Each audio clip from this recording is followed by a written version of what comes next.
That video would have shown you the faces of some of our scholars and student supporters around the world. She's the First has sponsored 225 girls to date in 10 countries, and we have campus chapters at high schools and universities across the US. There will be 60 of them at the start of this fall semester. But you'll hear more about She's the First as I share my story. First, I want to thank Suzanne for the wonderful introduction and invitation to be here today. As she said, I have sort of an inner teenager in me from my years at 17, so I'll try to start your morning off with a lot of high energy. When I was in college myself, I remember distinctly going to a conference when I was a sophomore, and it was my first time taking the train in from New Jersey on my own. It was New York Women in Communications Student Career Conference, and I always remember that as such a turning point in my life. And I hope that someday, years down the line, you'll think back on this boot camp day and that this will be a turning point in your own lives and future careers. I firmly believe that you can change the world. Before you can change the world for others, you need to have the education and the enrichment and the experiences to change your own life first. And today, from everything I've seen on your agenda, seems to be the crossroads of those opportunities. As you today build this toolkit of skills that you'll be able to take with you through the rest of your college days and in your careers, and dive headfirst into all of these new inspirations and ideas, remember that you are ultimately going to be the one who determines how much you get out of all of the access and the speakers that will be presented to you today. So I wanted to share a little bit about my journey to becoming a social entrepreneur, which was much unexpected, and certainly when I was in your shoes in college. I attended the College of New Jersey, and I was studying journalism. And for that reason, I still feel very much like a student, just like you. Every day I'm learning more and more about what it takes to be innovative and to build something that didn't exist before. So before today, I know you all filled out a survey, and I read what you were looking to get out of this experience, which was very helpful. And I'm very impressed that you're already thinking about how you can apply your talents to careers that will change the world. Like I said, my mind wasn't there when I was in college, so I think you're already such an exceptional group.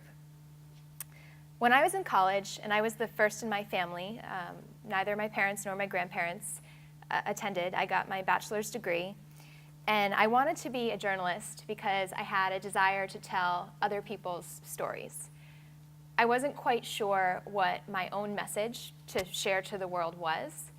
And I discovered, English was my strongest subject, so that this was something that I could do to make a difference by empowering the people who were out there, running organizations that inspired me, etc. And I was thinking about the cliche sort of when people say that life throws you curveballs and you need to learn how to deal with them. For me, the greatest obstacle that I faced was that I was very shy when I was in high school. And journalism and being a reporter is what started to bring me outside of my shell, because I had to talk to strangers that I didn't know and tell their stories. And I'm sure there are many of you in the room who have overcome far greater challenges. And you know who you are, and you're my inspiration and role models, just as the girls that we sponsor are. And so I thought about this baseball metaphor a bit and extended it to think, most people, when they're thrown a curveball, if they're talented, they could knock it out of the park, and they would round the bases and score their home run, and everybody would be really excited for them, and they'd be the champion on the team. But ultimately, they're still coming back to home base where they were in their comfort zone. There are fewer people, maybe just one person, who would be crazy enough to think they should go chase after that ball and see where it went outside of the park. But if you did that, you might find it out in a field that's empty, and there's just unlimited possibilities if you take that chance. So while this may seem like a cheesy, like Field of Dreams, Kevin Costner movie type of reference, I'll give you my real life example to back it up. So when I was in college, I was interning at magazines near the end, my junior and senior year, and at Jane Magazine, Ladies' Home Journal at 17. And I made a deal with my professor. She said that I could miss her class senior year if I did this big independent reporting assignment. And I could cover any story I wanted, but it had to be a really in-depth feature. And I said, well, I'd love to write something, a story like you'd read in Marie Claire magazine about a globally minded woman who was changing the world. And she said, well, you need to meet my former student. And one of the alumna of my college was a refugee of the Liberian Civil War. So when war broke out in Liberia, which is in West Africa, when she was a teenager, she fled with her family and her siblings, wound up in New Jersey, went to high school, got a scholarship to my college, and then at that time she had a fashion career. She had a fashion career in New York City, and when the war ended in Liberia and President Ellen Johnson Sirleaf took over to create peace, and she's still the president today. She's the first female president in all of Africa. This woman wanted to start a foundation to build a school and help abandoned and orphaned children get an education. So I told her story and turned in my assignment, got an A, graduated, then landed my dream job, which was working at Hearst Magazines in the digital media group. But I couldn't just walk away from this story like I had all the other ones that I had reported on. And if you've ever taken a journalism class, you know you're supposed to be unbiased. You're not supposed to get emotionally involved in them. But this one was different. So the woman, the founder, she said, you should really come with me to Liberia and meet these kids who were supporting. She said, every Christmas we have this big party in outdoors in someone's backyard, and we give them more meals and presents. So she invited me to Liberia with her the Christmas of 2007, right after I'd graduated, and I went. And once I met the girls and the boys who I'd seen the photos of and saw their report cards, that is what lit the fire in me to be a volunteer. So while I had my day job, and I was given amazing challenges at Hearst because the digital media group was new and I was able to launch these websites for teen girls. Parallel to that, on the evenings and the weekends, I would go to the founder's apartment and we would just work together on organizing events, and I became the sponsorship coordinator. So I would match donors up with children that they could sponsor and support. So I did this for about 2 years, and then closer to 2009, I started to use social media a lot more and post pictures. I went back to Liberia in 2009, and as I posted pictures onto my Facebook page, my friends started getting curious and they saw how passionate I was, and they wanted to help too. But this foundation was more traditional in the sense that they had really fancy galas where the tickets were hundreds of dollars, and I wasn't seeing, it didn't sit well with me anymore, kind of the expenses that I saw, and the socialites coming out to get their pictures taken at events where they didn't really care at the same level that my peers did. So that's when I saw, wait a second, I can use the skills that I'm using at Hearst to connect with teen girls, social media, to spread this message on the importance of education, especially as it pertains to girls. And if you were wondering why it's not, he's the first, why we don't sponsor boys, it's because girls are severely disadvantaged, especially at the high school level. Only 1 in 5 girls will graduate from high school in the countries where we work. So the idea of She's the First came to me. I was thinking of Ellen Johnson Sirleaf, first female president in Africa, how amazing that was, and how each girl we sponsored was becoming the first in her family to graduate from high school, and her possibilities would be unlimited. So I formed the mission of She's the First, and then I knew I wanted to launch it just as a YouTube video, and collaborated with some of my friends. We posted it November 1st, 2009, and I really thought that would be it. I thought that it would, young people would have fundraisers, would go to these websites to donate to organizations, and it became so much more than that. What happened was college students in particular started taking that message and that call to action and creating offline action. They had fundraisers at their school, and they started holding meetings, and we saw, wow, we can build this model of campus chapters where students in the US would be impacted too and grow as leaders. And we found 10, well then 8, but now 10 amazing international partner schools who we work with, who find the girls. And eventually, as this grew and grew, I still had my daytime job, and I was starting to burn the candle at both ends. It was very exhausting for a while, but we didn't have operational funds. We put 100% of what people donate to sponsor girls to the girls. So for a long time, that She's the First was what I did every waking moment. And then, as Suzanne said, and it's in my bio, last May, I was finally able to make the leap into doing She's the First full-time. So now I'm professionally in the nonprofit world, and that has been just the most exciting leap that I've ever taken. So now, after I've spoken about myself, I want to turn it on to talk about you. And in your surveys, you seem to overwhelmingly answer that you wanted to master networking skills today. You're really, really looking to find a job, which is completely understandable, and anyone in your shoes in school now would be. And I can't really tell you exactly how to do that because my own path has been so non-traditional. But I hope my story gives you some motivation to never be discouraged, and where there's a will, there's always a way. But also gives you some affirmation that you can really come from any background as long as you have the drive and just the basic education. It makes you be able to adapt to all sorts of opportunities.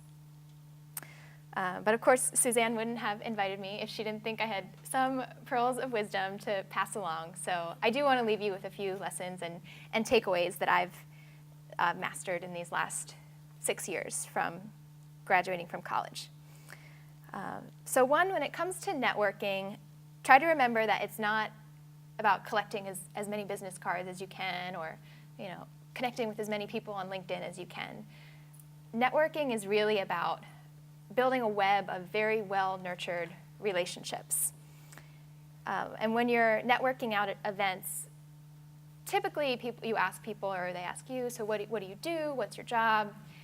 And I find that it's much more effective to ask people, what are you passionate about? And when I do, it always takes them, they pause and they're like, oh, no one's quite asked me that before. Because we're so used to labeling people by their job titles. And that's essentially another way of saying, so how important are you? So I could see if I can get a job out of you. But if you open it up to the person and what they care about, you're forming a bit more of a deeper relationship. And then also approach people and ask them, how can I help you? Even though we know you're the one who has the need of wanting the internship or the job. If you go at it from how can I help you, and you do have more to offer than you might even realize. Maybe they'll invite you to, if it's a nonprofit, volunteer, and then you'll find yourself at an event rubbing elbows with the leaders of the organization and getting to bond with them on a much greater level than you would just talking over coffee and dessert at a networking event. And think of your network sort of as that ATM that you're constantly doing small deposits into, but then when it comes time to you're graduating, you can make that big withdrawal if you've been doing that throughout your student life. You want to build that network before you actually need it. 2, and this is a very new life lesson for me as of this year, don't forget to cross-train. So you learn as you do other things outside your field as well, and when you can build associations from different sectors and topics. So I think it's very important, especially for your work-life balance, to have some sort of hobby or activity that is outside your main area of focus. And for me, growing up, I was very studious. I was a straight A student, so I didn't play any sports. I didn't do anything in the arts or music. If I had to compete in a talent show, we'd be in trouble. I don't know what I would do. But this year, for the first time, I challenged myself to run a half marathon in March. And that was a huge commitment for me. I was the kid picked last in gym class in school and could barely complete a mile in high school. But I loved it. It was really a chance for me as I trained to clear my mind in the morning and to also be able to associate between the fact that you can't just wake up and run 13 miles or a marathon. You have to gradually increase your mileage over time. And when I look at the big goals that I have for myself and for She's the First, I can kind of make those connections and use the running as a metaphor for what I'm doing professionally. Shortly after that race, of course, it went very well, but I injured my IT band because all along I hadn't stretched properly. I hadn't cross-trained and exercised other muscles. I was just wearing down the ones that I used for running. So I learned my lesson, and then I started taking different fitness classes at the Crunch Gym. And these classes, I'm not very coordinated. So for me to match when everyone else's hands are up here, mine are down here, and I'm offbeat with everybody in the class. But this has been, it's fun, but it also reminds me that not everything you do, you don't have to walk away being first place or win the awards. And in my media career and in my social media career and in writing, I kind of always was at the top. And this is something where I'm not. And I don't really think I'll ever be the best in the class. But each time I go, I'm better than the last time. And for the perfectionist that is inside of me, and I have to keep suppressing and be be quiet, no, just be better. Don't let perfection get in the way of better. So having this hobby, and whatever your hobby is, that can teach you something outside of what you're learning in academics or in your field is very important. 3, if your dream is to have your own nonprofit or your own company, you have to stop right there and rethink this, because it's not your own. And I actually find that I'm very commonly, people will introduce me and say, oh, Tammy has her own nonprofit. And I know what they really mean, but I always correct them that being a founder is a huge responsibility, and it's never your own. I mean, She's the First belongs to all of us, anyone who supports it. And whether it's a for-profit or nonprofit that you are in charge of, you are responsible. When you're given that power, you're responsible and liable to so many people, donors and investors and customers, volunteers. And I think that the ambition that so many young people have to want to immediately go out and start something and found something from scratch is incredibly admirable. But I encourage you to think about being an entrepreneur within existing and larger companies and organizations first. For me, volunteering with that Liberia Foundation, working inside of Hearst Corporation, those were invaluable experiences, and you really can create change, and you don't have to work at a nonprofit to change the world. And we need change makers in all different sectors, government, private, public. So realize that everything you do is a stepping stone to maybe that big ultimate dream that you have. But don't underestimate how much power you can have, even within whatever company you may be working at now, to suggest that the staff does volunteer work, or maybe you can convince your bosses to match employees' donations or something like that. And then finally, number 4, I wanted to encourage you to embrace social media. I am such an evangelist for how social media has changed my life for sure. And if you can't quite figure out now how to use your Facebook and your Twitter, Tumblr, and your Instagram to tell a story about your passions or about the issues that you care about, don't leave today without finding out how and connecting with the social media experts who will be here. The reason that I love social media so much is that I think it really does make the great big world a lot smaller and manageable. Last week, a young man from Syracuse University came into our office to interview me for his YouTube video series. And he asked me a really good question based on a line that he had heard in the new Superman movie, Man of Steel. He said that Clark Kent, as a boy, he was very overwhelmed discovering, his powers, I guess. And he said, "The world is too big, Mom." And his mom says, "Then you have to find a way to make it small." And I really do think that social media makes the world small because, I'm probably most active on Twitter, and your news feed is sort of like a lightning rod for what you care about, and it will attract people that you didn't even know existed to reach out to you and to have a conversation. And those people, I've seen it happen with myself and She's the First. Amazing young men and women have followed She's the First and tweeted at it, and then I still do most of the social media. I'd tweet back, and you can't just keep the conversation in 140 characters, of course. You follow each other, you direct message, exchange emails, which leads to a Skype or a phone call and coffee meeting, and then you collaborate offline. And that's where I think the magic really happens.